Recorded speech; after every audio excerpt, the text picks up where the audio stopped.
श्री शिवाय नमस्तुभ्यम। हर हर महादेव। 22 तारीख शुक्रवार को है संतान सप्तमी। तो आप सभी को संतान सप्तमी की हार्दिक शुभकामनाएं। भगवान भोलेनाथ आप सबकी संतान को दीर्घायु, चिरंजीव और बुद्धिमान बनाए।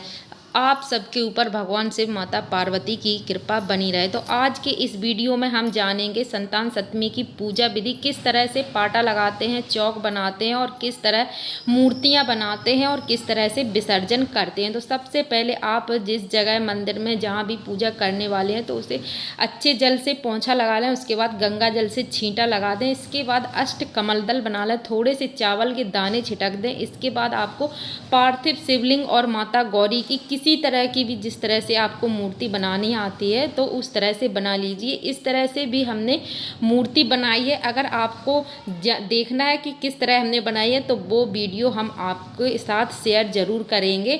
और अगर इस तरह से आपको बनाना में परेशानी हो रही है, बनाना नहीं आता है, तो आप साधारण तरीके से भी बना सकते हैं। अगर नहीं भी बना सकते हैं तो आप गोल पिंड के रूप में भी पार्थिव शिवलिंग और माता गौरी गणेश जी बना सकते हैं, क्योंकि पार्थिव शिवलिंग का बहुत ज़्यादा महत्व बताया जाता है कि इस कथा में पार्थिव शिवलिंग और माता गौरी की ही पूजा करनी चाहिए। साथ ही धातु की या कोई फोटो आपके पास है वो भी रख लीजिए। इसके बाद हमें अष्टकमल दल चावल से बना लेना है। उसके ऊपर जल से भरा हुआ पात्र रख देना है, जिसमें चावल, हल्दी, कुमकुम, पुष्प डालकर आपको उसके ऊपर एक कटोरी में गेहूं भर के रख देने हैं। कलश की स्थापना कर लेंगे। साथ ही कलश के आप जो कलश का गला होता है, कलश में आप कोई भी धागा लाल रंग का या पीले रंग का बांध दीजिए। और आम के पत्ते अगर आपके पास है तो आम के 7-5 पत्ते लगा दीजिए, या अशोक के पत्ते थे हमारे पास तो हमने अशोक के पत्ते। यह पूजा हम आपके साथ सिर्फ वीडियो बनाया है शेयर करने के लिए, तो पूजन हम कल करेंगे। तो आज आप सबके लिए बस यह वीडियो बनाया है।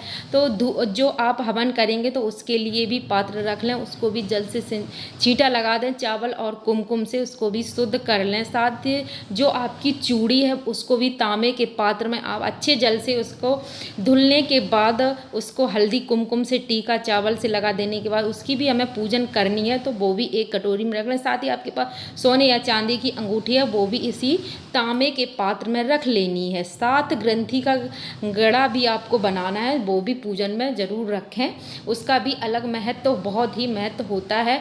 आपके पास चूड़ी है, बहुत अच्छी बात है। चूड़ी अगर है भी तब भी आपको 7 ग्रंथि का जो धागा है वो बनाना है, और चूड़ी नहीं है तब भी बनाना। धागा बनाना बहुत ज़रूरी होता है। साथ ही आपको 14 पुआ बनाने हैं, 7 दान करने के लिए और 7 स्वयं को खाने के लिए। इसके बाद हम पूजन कर लेंगे। धूप, दीप, चंदन, यह सब, पान, सुपारी, फल, यह सब भी पूजन के लिए आपको रख लेने हैं। साथ लौंग, इलायची, माता गौरी के लिए, गणेश जी के लिए दूर्वा रख लेनी है, सिंदूर रख लेना है।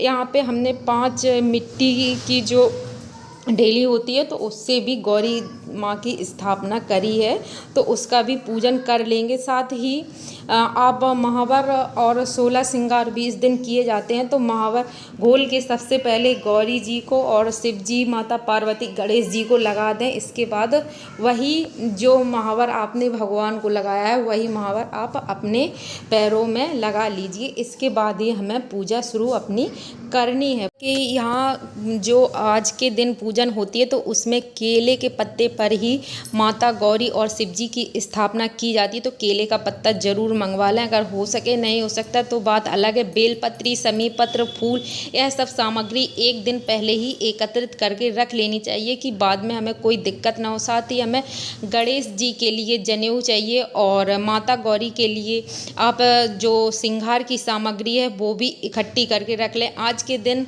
काली चूड़ी, जो कचहरा बोलते हैं, वो माता गौरी को 7 कचहरे चढ़ाए जाते हैं, 7 कचहरा पहना दिए जाते हैं। बाद में यह कचहरा आप स्वयं ही पहन लीजिए, बहुत ही शुभ माने जाते हैं। तो माता गौरी को श्रृंगार आज के दिन समर्पित जरूर करें। इसके साथ ही सबसे पहले हम जल चढ़ाएंगे, जल के बाद अक्षत चढ़ाएंगे। इसके बाद फूल, पुष्प और जो फल आपने रखे हैं वो समर्पित कर देंगे। अपने पुआ भी हमने रख दिए हैं, तो बस इसी तरह से कर देंगे पूजन। और सुपारी जो गणेश जी के लिए आपने रखी है, गणेश जी को चढ़ाएंगे और शिव जी को चढ़ाएंगे, साथ ही एक जनू गणेश जी के लिए। और वस्त्र का भाव करते हुए यहाँ पे हमने मौली ली है, उसको छोटे छोटे भागों में काट लिया है और वस्त्र का भाव करते हुए हमने मौली भी चढ़ा दी है। अब इसके बाद हम हवन कर देंगे भगवान के, माता गौरी और गणेश जी और भगवान शिव का हवन भी कर देंगे। साथ चरणामृत हमें ज़रूर बना लेना है, चरणामृत के बिना कोई भी पूजा अधूरी होती है। आज के दिन क्या, जब भगवान शिव और गणेश जी की पूजन की जाती है तो उसमें तुलसी के पत्र नहीं डाले जाते हैं। तो चरणामृत बनाएं, उसमें ध्यान रखें कि तुलसी बिल्कुल ना डालें। भगवान शिव जी को और गणेश जी को तुलसी का भोग नहीं लगाया जाता है, उनकी किसी भी पूजन में तुलसी नहीं चढ़ाई जाती है। तो बस पूजन हमने कर ली है साधारण तरीके से, और इसके बाद अब हमें अपनी कथा पढ़ लेनी है। कथा कहने के बाद हम आरती कर लेंगे। आरती के बाद आपको यह चौकी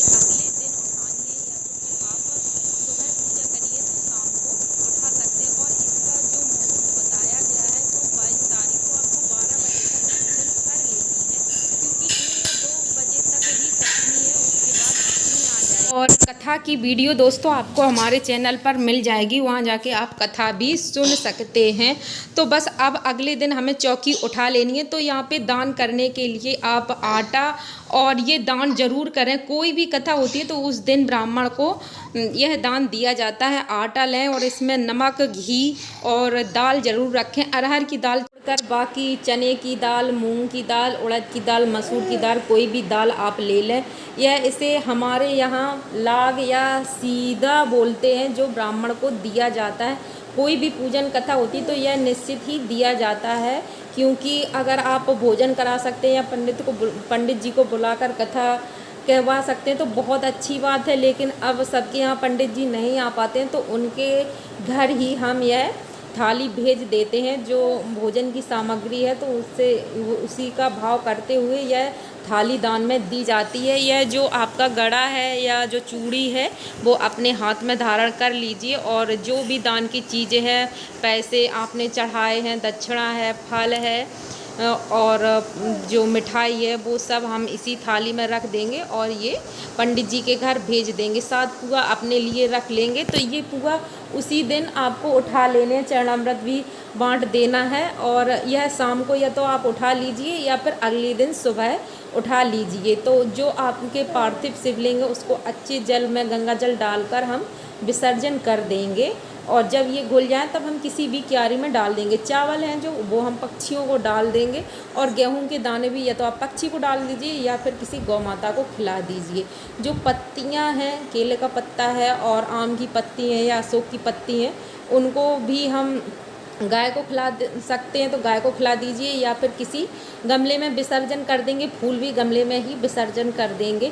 ध्यान रखें कि तुलसी के गमले में विसर्जन ना करें, क्योंकि शिव जी का जल या शिव जी की पूजा की कोई भी सामग्री तुलसी माता को नहीं चढ़ाई जाती है, ना ही तुलसी के क्यारे में विसर्जन की जाती है। तो किसी दूसरे क्यारे में हम इन सबको विसर्जन कर देंगे। और आपने जो अष्टकमल दल या चौक बनाया है उसको भी अपने छोर से इस तरह से छू लेंगे, अपने माथे से लगा लेंगे। इसके बाद इसको भी हम उठा लेंगे, और ये भी ऐसे ही आटा नहीं फेंक देना है, इसको भी हम विसर्जन के लिए ही रख लेंगे और उसी सामग्री में किसी गमले में विसर्जन कर देंगे। यह सभी, या फिर आप गाय को भी डाल सकते हैं, जो भी आपको सुविधा रहे उस तरह से कर लीजिए। अगर वीडियो आपको अच्छी लगती है तो लाइक और चैनल को सब्सक्राइब जरूर कर देना। Thanks for watching.